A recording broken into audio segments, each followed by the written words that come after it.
Est-ce que c'est l'acquisition des 4 vertus cardinales qui va permettre peu à peu de mettre le corps à sa juste place dans la vie d'un homme? La réponse est oui. D'autre part, ces 4 vertus qui sont la prudence, la justice, la force, la tempérance, elles sont conjointes. Elles coopèrent ensemble. La première et la plus fondamentale va être la prudence. Ça veut dire que quand on comprend avec son intelligence quelle doit être la place exacte de son corps, quand on analyse les erreurs qu'on fait, soit dans un excès qui consiste à mépriser son corps, soit dans un autre excès qui consiste à l'exalter plus que tout comme le but de sa vie, alors on a acquis la première partie de la prudence. Reste à acquérir la pleine prudence, qui consiste à appliquer de manière pratique la juste place de son corps. Parce que la lumière qui dirige sa vie, c'est son intelligence, c'est donc la prudence qui va résider à ça.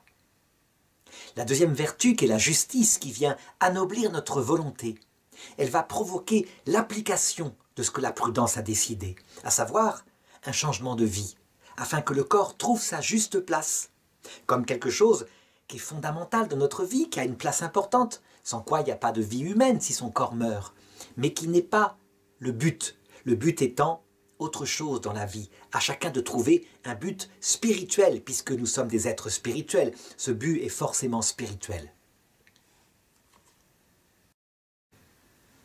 Est-ce que la vertu de justice suffit?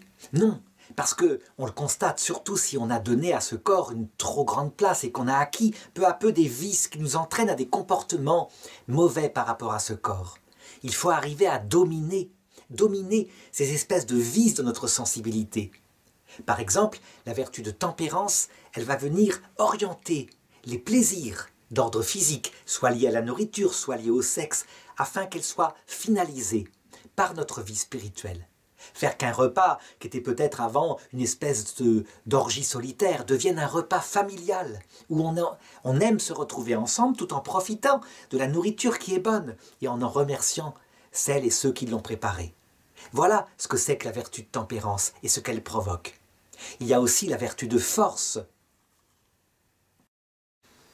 qui est capable non seulement de régler les plaisirs, comme le fait la tempérance, la chasteté, mais lorsque notre corps est en danger de mort, mais qu'une cause plus importante, à savoir un bien spirituel comme sauver la vie d'un enfant qu'on aime, est là, eh bien la vertu de force va orienter les choses pour que le bien spirituel soit plus important que éventuellement notre survie physique. Et si on doit prendre un risque pour sauver une personne, la vertu de force va faire prendre ce risque.